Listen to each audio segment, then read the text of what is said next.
So yeah, the primary is cool, but now this is the first time we are seeing that on a Xiaomi phone. Now, if you thought all this was cool, the Mi 11 Ultra, it has one more trick up its sleeve. Would people pay that much for a Xiaomi? The ultimate Android phone. That's what Xiaomi calls the Mi 11 Ultra. So is it worth that tagline? What makes it ultimate? Is it better than that other Ultra? Hey guys, Ash here, you're watching C4E Tech, and let's see what Xiaomi's been up to. Let's do things a little differently and get to the unboxing in a bit. Let's start with what this phone is really about. These cameras to the back. There are three, and they are kind of sort of what make this phone Ultra. So what three cameras? The primary, it's a 50 megapixel sensor, the largest on a smartphone yet at 1 by 1.12 inches. And it's quite brilliant. It's paired with the f1.95 lens. I love the images it shoots. There's a lot of detail, the dynamic range. Just look at the sky in this shot and the detail in the shadows. It's pretty impressive. Now, larger sensors, they make for better background blurring or better bokeh. So there is an obvious subject and background separation that kind of makes the image look a little better. Now that's not the only thing a larger sensor does. It also lets more light in, which results in better low-light performance, or it should. As far as I've seen, it does on this phone as well. The low-light performance seems impressive. As you can see, the lights here are not blown out. The darker areas still have a good amount of detail, and the noise levels remain low. So yeah, the primary is cool, but the other two sensors, they are cooler. Having a strong primary is something we can take for granted with flagships, right? We've come to expect that. We see that on almost every flagship. But the other sensors, they could sometimes feel like an afterthought. Xiaomi though has used a couple of 48 megapixel sensors, not just any 48 megapixel sensors, but the IMX586, a Sony sensor that we've seen on primary cameras on flagship phones from just a little while back. And Xiaomi's got that on their secondaries. So whether it's the ultrawide or the periscope zoom, the performance is excellent. Now let's talk about that periscope zoom for a minute. It adds to the versatility of this setup. It gives you such a wide range. Of course, 120x is just typical marketing BS like it is with every brand. But this is 50x, 10x, 5x, 2x, regular, and ultrawide. So this to this, that's the range we're getting. Now once again, just to reiterate, this all the way to this. This is the range we get. Impressive, right? You know what else is impressive? The fact that Xiaomi lets us shoot 8K video via all three sensors. We've not seen this before on any other phone, and I can't really wait to play around with the video capabilities of this phone. Talking about which, there's something very insane here. Full HD, super slow-mo. Yeah, we've seen that before, right? But this is 1920 FPS, 1920 FPS, which, believe me, it's just nuts. Now, if you thought all this was cool, the Mi 11 Ultra, it has one more trick up its sleeve. Everything I told you so far, you can also do that with selfies.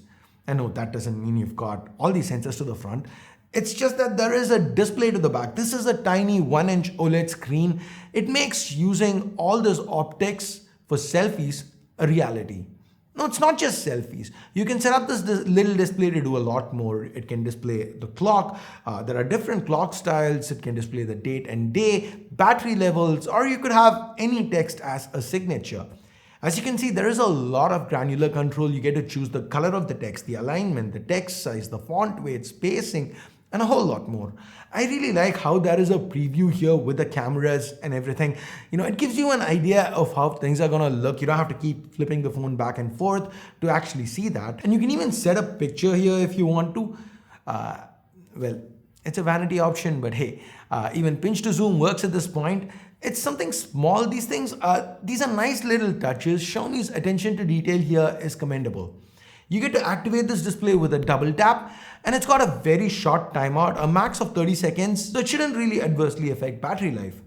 Now, the fact that there is so much crammed in here means the camera bump is pretty pronounced. It's one of the largest you're going to come across.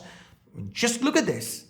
Well, the fact that it is spread all the way through the back, across the back, and it's not just aligned to one side like with most phones means, hey, this phone does not wobble when you put it down on a surface. In fact, this camera bump acts almost like a wedge and kind of tilts the phone towards you, which could be seen as a positive, but it's still a huge, heavy camera bump to the top, which makes this phone a little top heavy.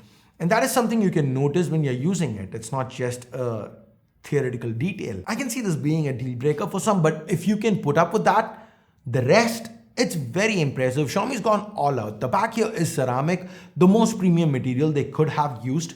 It still picks up a truckload of fingerprints and adds to the weight and all that, but it does look and feel good. To the front, you get the latest Corning has to offer, Gorilla Glass Victus for protection. There's even a tiny bit of glass up top adding to the finesse. What you see here is the secondary speaker. So we do continue to get dedicated stereo speakers, Harman Kardon as the branding indicates. Well, Xiaomi's managed to retain the IR blaster, the headphone jack, no such luck for it. There is IP68 water and dust resistance though. Now this is the first time we are seeing that on a Xiaomi phone. Guys, personally, I feel this phone is a little too heavy. At 234 grams, there's not really anything else for me to say. But even me, as somebody who doesn't particularly care for heavy phones, even I can't help but be excited for all the tech that's baked into this camera setup. Now, talking about baked in, packed in, package, I know it's a sad segue, but hey, let's actually get to the unboxing here. This is the box. It's basically a very small box. And you know why it's small? Like we've seen with other Xiaomi phones in the past, there is no charger in the box. This seems to be market dependent because I've seen Mr. Who's the Boss get a larger box with the charger and even a headphone adapter. But that seems to be more of a Europe thing. Talking about different countries, legislations, phones, availability and all that, 28mobile.com, that's our sponsor for the video. If there is a phone that you really want to get and it's not available in your market, 28mobile.com is the way to go. They have great service, quick shipping, and most importantly, they have pretty much any unique phone that you might want. You know, the ones that are not available in a lot of markets, they should be available on 28mobile.com. So do check them out, not just because they're the sponsor for this video. I've personally used them. I've been a buyer. I've been a customer for a long time before they actually became my sponsor. So you get a great service. I actually like using 28mobile.com. I'll leave a link in the description below. Do check them out. Okay, now that the sponsor spot is done, let's return back to the unboxing. We have this insert that greets us. Opening it up, we first find a SIM ejector tool that's followed by some information booklets. Pretty run-of-the-mill stuff that we've come to expect. No surprises. This is a case, a regular TPU case, nothing to write home about. And this is the Mi 11 Ultra. There's absolutely nothing else in the box, not even a cable, something that even Apple provides. So unwrapping the Mi 11 Ultra, that is basically the unboxing experience. So we've seen what these cameras have to offer, we've seen the built-in design, and the fact that the charger is not included in the box in a lot of markets. Now, talking about the charger, this phone supports 67 watts of wired and wireless charging. Xiaomi claims it can go from 0 to 100 in about 35 minutes wired, 45 minutes wireless. And since this is a solid 5000 mAh battery, that is really good news. Do note that the 67 watt for 67 watts of charging, you're going to need to use Xiaomi's proprietary chargers. They do sell an 80 watt wireless charger that should support this phone. To get the most out of this battery, the display has also been optimized. This is a variable refresh panel. They've just maxed everything out. It goes all the way up to 120 Hz, and depending on what you're doing, it can kind of drop that refresh. The resolution goes all the way up to Quad HD+. It's Super AMOLED. There's support for HDR10+, Dolby Vision. It also happens to be the brightest panel at the moment. It can go up to 900 nits for regular use, 1700 nits for HDR, which is a few hundred nits over even the Galaxy S21 Ultra. Guys, generally, Samsung's S series displays are usually the benchmark for phone screens, and Xiaomi is even outdoing that in certain areas. There is a tiny punch hole to the top left here, and this is where you're going to find a 20 megapixel f2.2 camera, the same setup from the regular Mi 11. And given AMOLED, the fingerprint scanner is buried under the display. It's reasonably fast. Now, talking about buried inside, what else is inside? The chip. No points for guessing. It's Qualcomm's flagship Snapdragon 888. It's paired with 12 or 16 gigs of RAM. I think there's even an 8 gig variant. I will confirm that in the description. Then there is 256 or 512 gigs of storage, LPDDR5 Ram, UFS 3.1 storage. So all top of the line stuff. So expect no performance hiccups here. On the software front, this here is MIUI 12, built on top of Android 11, and MIUI is, well, MIUI.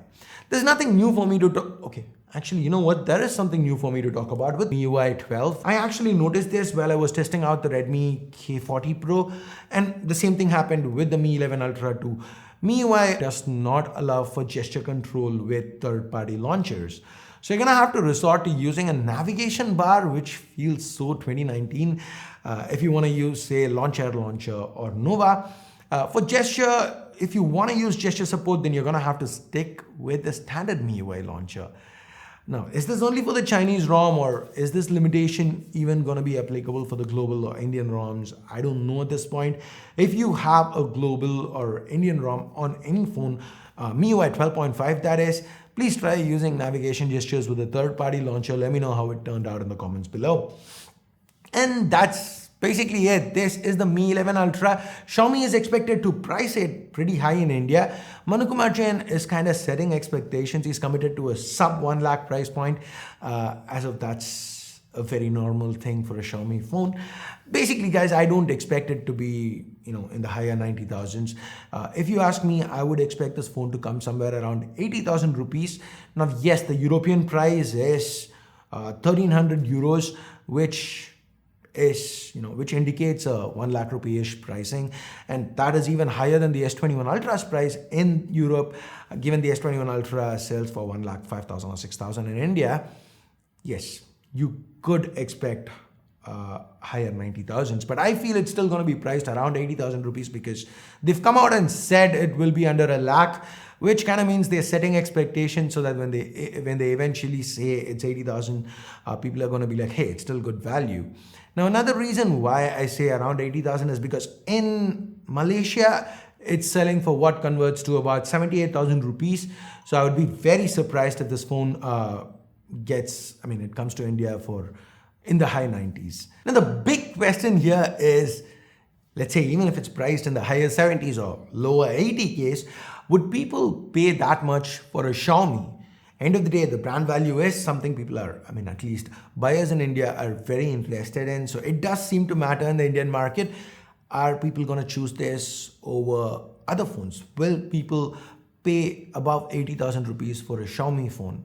That remains to be seen. Now, I'm going to continue using this phone as my primary for a week, 10 days, after which I will come out with my full review. And in that video, let's discuss more about if I feel the pricing is justified. We will know the pricing by then, and let's take a look at how everything pans out, how the theory converts to actual practical performance. Now, if there is anything in particular that you guys want me to address in the review, leave a comment below. And for the 30 or so of you who've made it this far, thank you for your time. And if you're not already part of 30 Squad, go ahead, hit that subscribe button. Hey, you watched this long, shouldn't hurt. Hitting that subscribe button. It's free. Go ahead, hit that. And once again, thanks for your time. Thanks a lot for watching. Till next time, my name's Ash. You've been watching C4E Tech, and I'm signing off for now. You guys have a great day. Bye-bye.